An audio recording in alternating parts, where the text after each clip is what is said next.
Back to the dystopian future with the Urban Scout.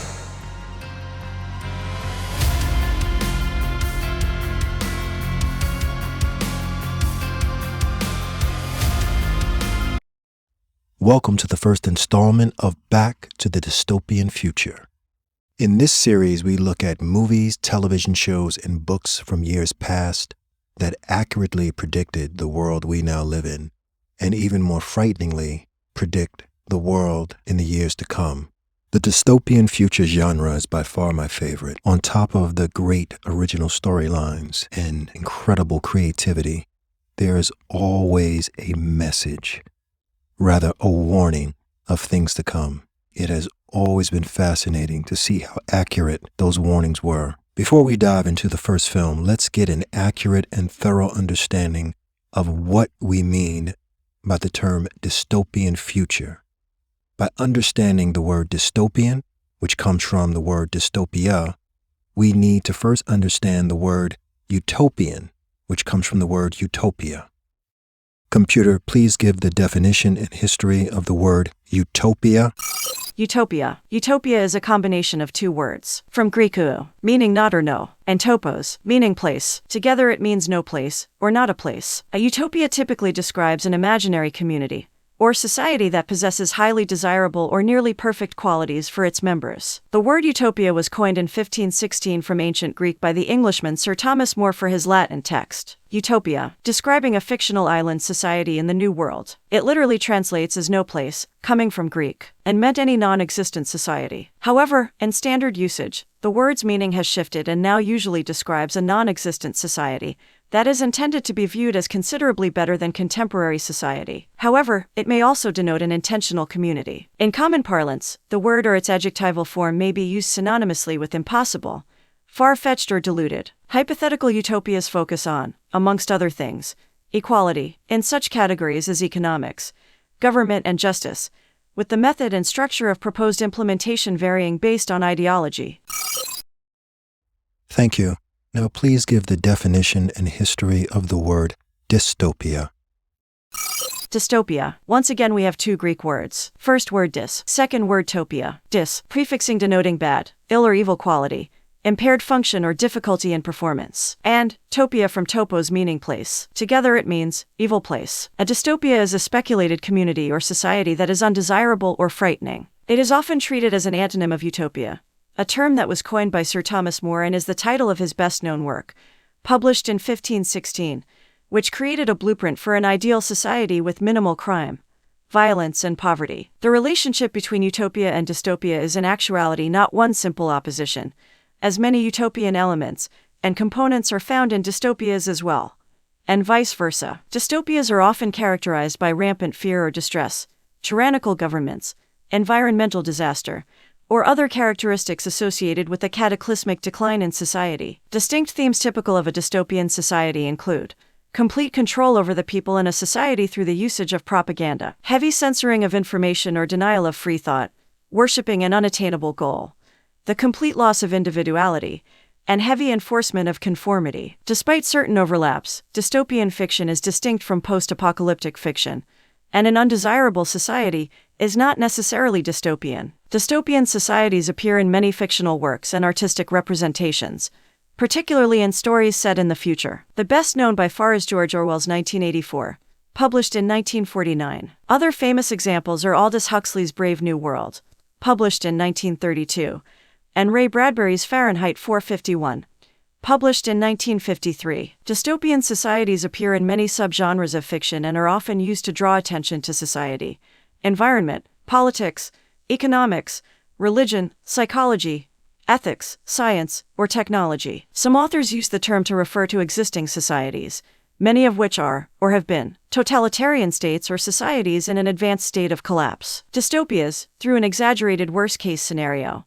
often make a criticism about a current trend, societal norm, or political system. Thank you. When I first came up with the idea of the Dystopian Future series, I thought to myself, how can I tell these stories without spoiling it for you? Because if I go through the story and I give you the plot lines point by point, if you wish to go and view the movies or television shows or books, you already know what's going to happen. So that is going to take away from a great deal of the enjoyment of this material. So I thought for a while, and then it just popped into my head. Instead of reviewing the movie itself, I will review and make commentary on the trailer. Trailers for movies are masterfully constructed to tell you the story, to entice you to see the story without giving away important plot points. They give you all the information you need to know what the story is about without giving spoilers and without giving away the greatest mysteries of the movie. So with that, we're going to jump into our first film. Please keep in mind, as I show the trailer, I will be stopping periodically to give my commentary. Now let's jump in. Since this is the first installment in our series, we are going to come out the gate swinging and jump right out the window with one of my all-time favorites and also one of the scariest dystopian films of all time, Soylent Green. This movie premiered in 1973. It had an incredible cast of stars at the time, most notably Charlton Heston and Edward G. Robinson. Only baby boomers and up will remember Edward G. Robinson, but look him up. He was one of the greatest American actors of all time. Just to put it in perspective, he was born in 1893, and the man had a 50-year career with over 100 films. Let's take a look. What is the secret of Soylent Green? New York City, in the year 2022. Nothing runs anymore. Nothing works.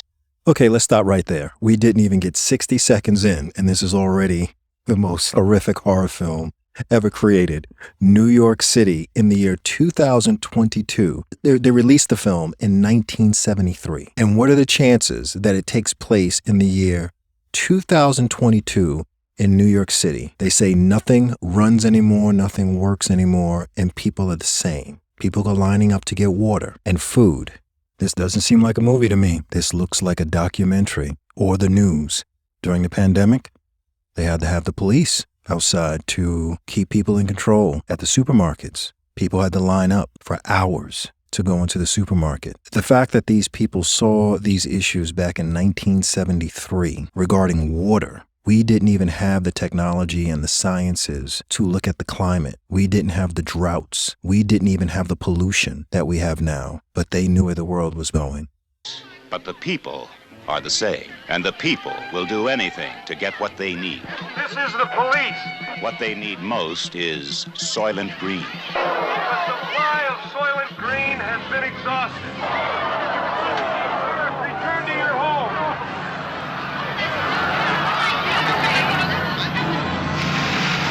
What is the secret of Soylent Green? Detective Sergeant Thorne. He has a 2-year backlog of unsolved murders. Now he's on a case that must be solved. Saul Roth, Thorne's private library. Hey, Saul. A living book in a world without books. Okay, a homicide detective with a 2-year backlog of unsolved murders.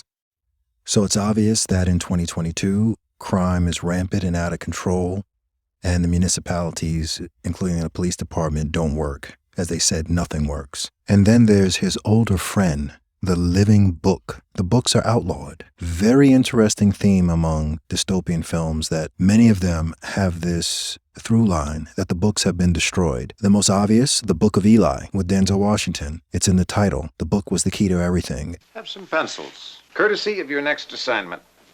William R. Simonson. Simonson. He was the first to learn the secret of Soylent Green. They told me to say that they were sorry, but that you had become unreliable. Saul Roth was the next to know. How do we come to this? And he chose to die rather than reveal the secret of Soylent Green.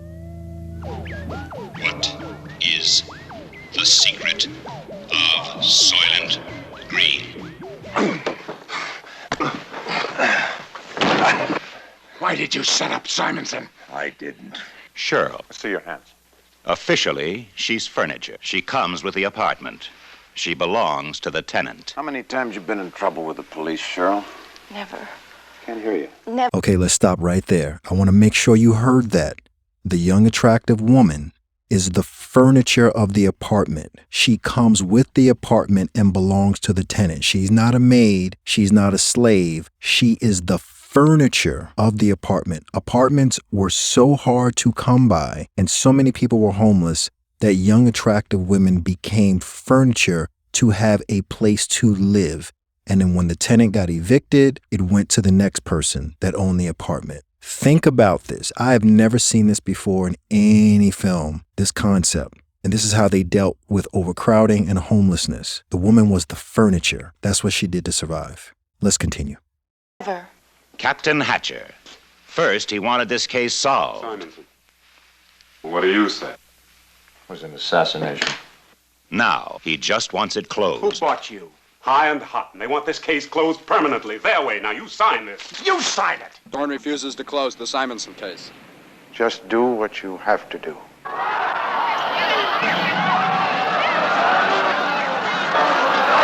Where did you go with Simonson? He took me to church. Church. Bless me, Father, for I have sinned. It has been 6 months since my last confession.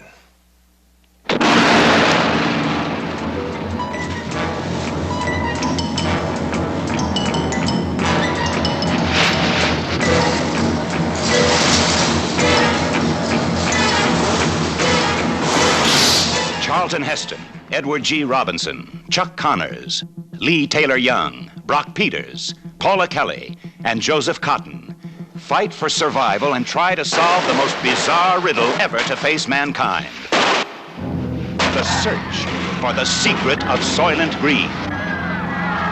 You will find out why Soylent Green means life. You will find out why Soylent Green means death. We gotta stop him! What is the secret of Soylent Green? Please! So there you have it. Corporate greed, assassinations, suicides, cover-ups, dirty, cramped cities, massive overcrowding, homelessness, the rationing of food and water. This film premiered almost 50 years ago, and it looks like we are right on schedule. If you enjoyed this video, please like, please subscribe. It really helps the YouTube algorithm recognize the videos and helps the channel to grow. Until next time.